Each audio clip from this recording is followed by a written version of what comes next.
What up, dude? There he is. Hey, I missed you, man. Same here. It looked like you had a blast up there. Yeah, we had a good time. A lot of work. I mean, gosh, I say that and then I think about the things we did.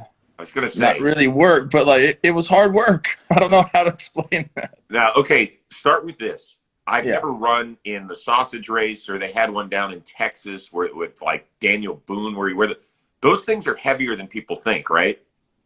Very heavy and awkward. And, honestly, I'm a big, strong guy. I lift weights, Chris. I Yeah. run. It was difficult for me. I'm just imagining what someone like, Jimmy or Jake had to deal with. I really feel bad for them. But it was fun. We had a good time. Obviously, everyone saw the video. The fall heard around the world. Unreal. Now Jake's saying that he won the race and I won the race, and people are saying No, he didn't say he won the race. He won the race. people are saying I false started. All this. There's a lot of talk, Chris. Well, whatever. They're trying to take your title away, champ. You can't let them do that. It's all right. It's all right. Hey, before we start, I want to just give a shout out. Today is 8/24. It is Kobe Day. So I do have all my Kobe stuff on. Yesterday was his birthday, actually. Yeah. So just a shout out to Mamba. I know he's watching over all of us. And yeah, we always got to keep Kobe and all of the lessons he taught us right here. Very good. 8/24 day. Yes. It's also the day where the Yankees tried for 11 wins in a row. They won the opener of a brief 2-game set down in Atlanta. So the Yankees continue to flex. Would you make them right now the favorite to beat any other AL contender in a series? Shoot, they're playing really well right now, and I spent a lot of time with some Yankees fans, so we did like optimal lineup. Their optimal lineup is really, really good. And then Cole's doing well. Monty pitched well. I was at last night. Answer the Tyone's question. been doing well. Are they going to be a favorite? Against most teams, yeah. I would say not against Tampa. I would say Tampa's still the one that they would maybe not be favored. We're talking Vegas right now. They still have a losing record against Tampa during the year. Don't ask me how Tampa matches up with them and how it all works, but it works. Yeah. But anybody else, I think they might be a favorite, Chris. Yeah, I agree with you. Although I think they would be a betting favorite against Tampa just because people see the name Yankees. It's like they see the name Cowboys in the NFL, and all of a sudden people are like, oh, I love them. So you're saying the book will play tricks on people for sure. Totally. Yeah. Now, the Yankees are 7-9 against the Rays this year, and they finished with a 3-game set. Yeah. I don't think it'll decide the American League East, but it sure would be fun for baseball fans if it did those last 3 days. I would make the Yankees a favorite, I think, against every team. Okay. The White Sox scare me a little bit. If I were a White Sox fan, and we've talked about this recently, because they're just waltzing to the AL Central crown, when they play good teams, for whatever reason, they're having a tough time ramping up. And so, you can't just flip a switch in October and all of a sudden you're ready to go. They need something to push them. And I don't know if that's, believing that we need to go get the number 1 seed. And so we need to take every series seriously. I can't wait to talk to Giolito again because I think that's something that we have to discuss with him. But I would make the Yankees a favorite against Houston, Oakland, the White Sox, Boston. Tampa is the coin flip. Yeah, Houston to me is also where I'm on the fence right there. But Yankees looking good. And you know what? I watched some of the Yankees games, listening to David Cohn talk about this a little bit as well. Loaizaga might need to start being in the 9th inning for them. Yep. He's that good. He's nasty. All right. Padres on the outside looking in as they start a critical set against the Dodgers tonight. They made a pitching coach change. Larry Rothschild is out because Jace Tingler, the manager, said, by the way, he said it was my decision. I've been thinking about this the last 2 weeks. We need a new voice. Do you buy that? Not really. I mean, it sounds scapegoatish. I know a lot of people have put that together. Padres Buster Olney put out a good tweet. Padres up until June 14th, 2.97 team ERA. After that, it's been up in the high 4s. And is that because Larry Rothschild's voice isn't the right voice? I don't know. Is it because some of the guys are maybe taking steps back and There's been some injuries, probably that, but you know how it goes in this league. There needs to be someone to take the fall. Usually it's a hitting coach or a pitching coach first, and then, we'll see what happens after that. I think it could be a little bit of both, though. He's been around the game for a long time. He's very knowledgeable, but when you're dealing with a younger game, younger kids, maybe a new voice is needed, because everyone's going to teach around the same things, Chris. There's not some guy that just has the answers, but it's the ability to make you see, or make you, like, that key word. Like, you have to be able to find that in every single player, and maybe Larry doesn't have that right now. That's pure speculation. Okay. Well, that's the problem. Everybody in the chat is like, Larry Rothschild sucks at his job. How the hell do you know? How do you know? You don't even know what a pitching coach does. So stop. That's enough. First half of the season, their bullpen was great. It was great, right? Starters did their job. Now, Blake Snell, his numbers actually in August have been pretty good. But do you know that in only 2 of his last 11 starts has he worked at least 6 innings? I know Blake Snell's always been a high pitch count guy and doesn't give you great length in games. But, man, when your bullpen needs a breather, you got to go out and say, screw it. Hop on my back. I'm giving you 7 tonight. That hasn't happened. Darvish, injured list. Weathers, now this might be the problem. If I'm going to guess, they wanted a guy like Weathers to take an opportunity in the starting rotation. His last 5 starts since the trade deadline have been atrocious, an ERA over 14. So when one of your young up-and-coming studs isn't able to grab the reins, is that something they would look to and say, hey, listen, we've entrusted you with this young bull. Deliver.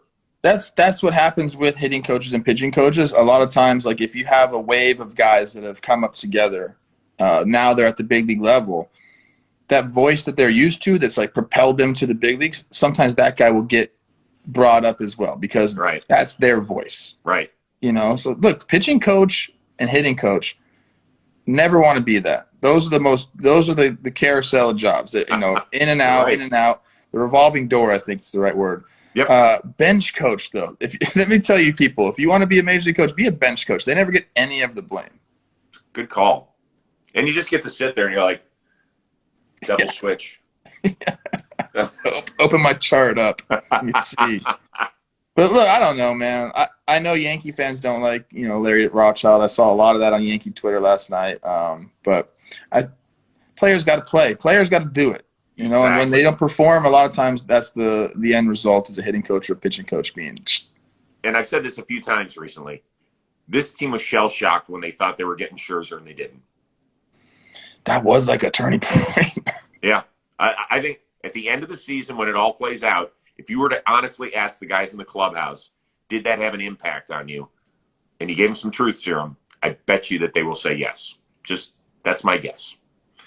All right, Let's move on. Bullpens blowing it for American League wildcard contenders. Red Sox blew a 9th-inning lead but came back to win in extras thanks to Travis Shaw's walk-off grand slam. A's blew another 9th-inning lead last night and lost to the Mariners. Good for Seattle, which is trying to stick around. Which bullpen is shakier right now? Which one do you trust less? Probably the A's, but I kind of like both of these bullpens. So, like, you like them? Maybe some recency bias. I know Trevino's now giving up 2 9th-inning homers. That's tough, but he's still got nasty stuff. I know. So I kind of trust both of them to figure it out. I will say this. I've been kind of like going through them after you sent me the question. Garrett Whitlock, we don't talk about this guy at all. Nope. Like, rookie of the year kind of guy. I think Verdugo even tweeted that out. Like, what he's been doing is pretty cool. And yes, he's done very well. Maybe he starts to get some opportunities at the back end of the bullpen. He's 25 years old. He's got a 1.6, Chris, in 60 innings. That's a full season for a reliever. 60 innings is a full season for a reliever. And this guy's got a 1.6 rookie season. I trust the Red Sox bullpen more, but I think both of them will figure it out. They've been good all year. Now, I know. And in Boston, when things go sideways because of that ballpark, man, if you lose a little bit of confidence there, it could be a shit show. Matt Barnes was an all-star. He has really struggled this month. He's got an ERA over 12. That happens. It does. Guys they're gassed at this point of year. And particularly coming off a 60-game season. These guys just have so much wear and tear on them. I think he can rebound.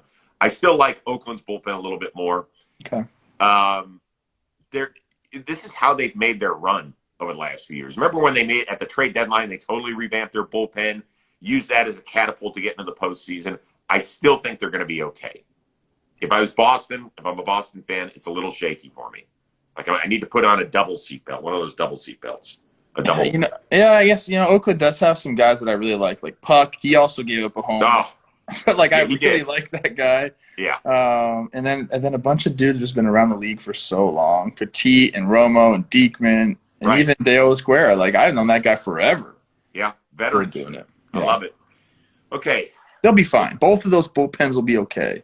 We can agree one franchise that is not fine is the Baltimore Orioles. And I hate talking about it, but they could suffer their 19th consecutive loss. That has not happened in the major league since the 05 Royals. Tonight they take on an old friend in Dylan Bundy who might give them a gift. I don't know. Are you more embarrassed or sad for the organization? This hurts. Come on, man. I'm more sad. I'm more sad for them. They are in a rebuild. They do have the worst record in baseball, so they are going to, collect that top spot in the draft, which is kind of what teams that are rebuilding want to do. And then on the surface level, if you look at their farm system, they're ranked number 2 in all of baseball right now. So you're saying this is great. But then I follow Britt Giraldi, who's a beat writer for I don't know if she's a beat writer for the Orioles anymore. She's a columnist for the Athletic. Yeah, but she's very much tapped into Orioles land still. Right.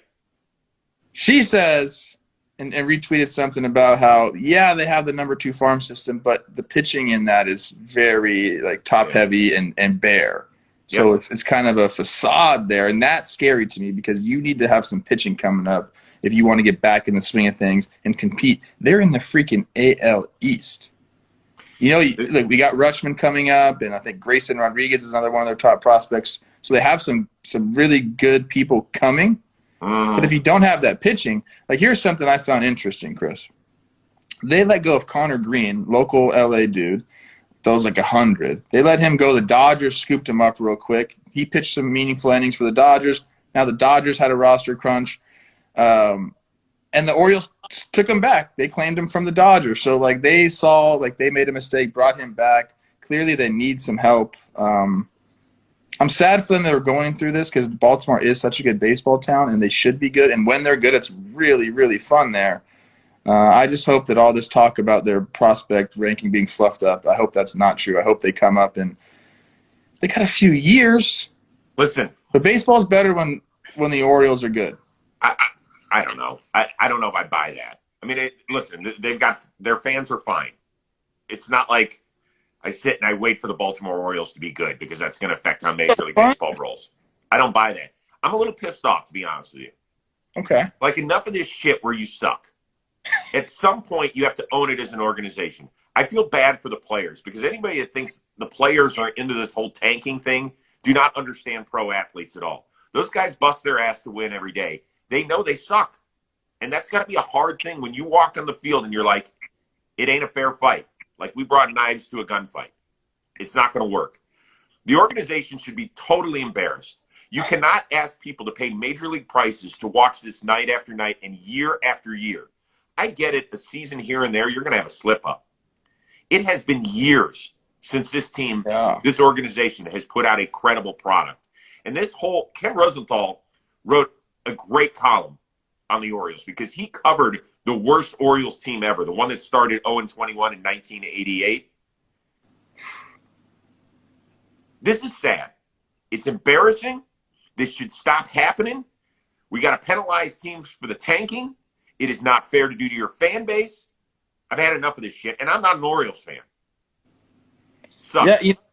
Yeah, I'm looking back at their win totals for the last couple seasons. They're embarrassing. Go back to 2016, I believe, for the last winning season. Right. And that's the vision I have of the Orioles, man. When they were 2014, 96 wins, first in the AL East. Place was rocking, man.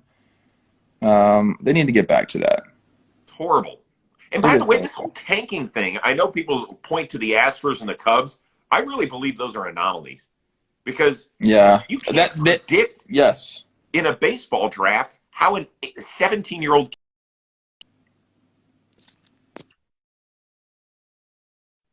Yeah. Hey, wait. Let me make a point again. What? Can I make a point on the Orioles? This is to the players. I'm always very the players. I keep them high on a pedestal. But listen, if you're pro player, if you're a Baltimore Oriole, you're probably getting an opportunity right now that you wouldn't get in any other organization. Okay, great call. Your team's not doing well. Like you're getting an opportunity that you wouldn't get anywhere else. So make the most of it. Don't go there with your head down because we're going to lose another game. Like, you got to go. I went through this. I probably got opportunities maybe I shouldn't have because our team wasn't good. You got to make the most of them. Right. You can't just be like, woe is me, we're on a bad team, show up, do nothing. Like, go work your ass up so you can be a part of a good team. Right. And by the way, they do have some good players. Cedric Mullins has been off the charts. Of course. Right? Ryan Mountcastle, I thought, has played extremely well. Trey Mancini is the story of the year in baseball, hands down, in my opinion. Santander has been okay. It's just, they're tough to watch, and it's not fair. You're asking people to pay good money to go in and watch that night after night. That ain't good. All right, last one. You weren't involved in the only controversial race. The Freeze in Atlanta made up a ton of ground on dude who about 10 feet from the finish line stumbled. Now, I've watched this about 5 or 10 times. Is something fishy going on here? Do you think the dude took a fall? I don't really know. I watched it a few times too. It does look like he's just cruising and then like he stutter steps and falls. But right, it's cooler to beat the Freeze, not to fall and get the laughter and all that. That's stuff. my point. Do you think he was in on it? I don't know. I'm getting knocked on my door. Hey, leave me alone. Hey, tell Jake to butt out. We're busy. 1 second, babe. How many of your kids are taller than Jake? Oh my God, none yet. Soon. That day is fastly approaching. Come on, Teddy, get there. I don't know, man. I don't think he fell on purpose. That doesn't make sense, man. Why would you want to fall? Like, it's so cool to beat the Freeze. Does anybody out there think, or am I playing the controversy card here a little too much? I don't know. I think I could beat the Freeze. Stop. You get such a head start. Well, because you're a former pro athlete, we're going to have to cut down on the head start you would get. A lot of people are saying it was just a good jump in the sausage race. Yeah. Was that fun, though?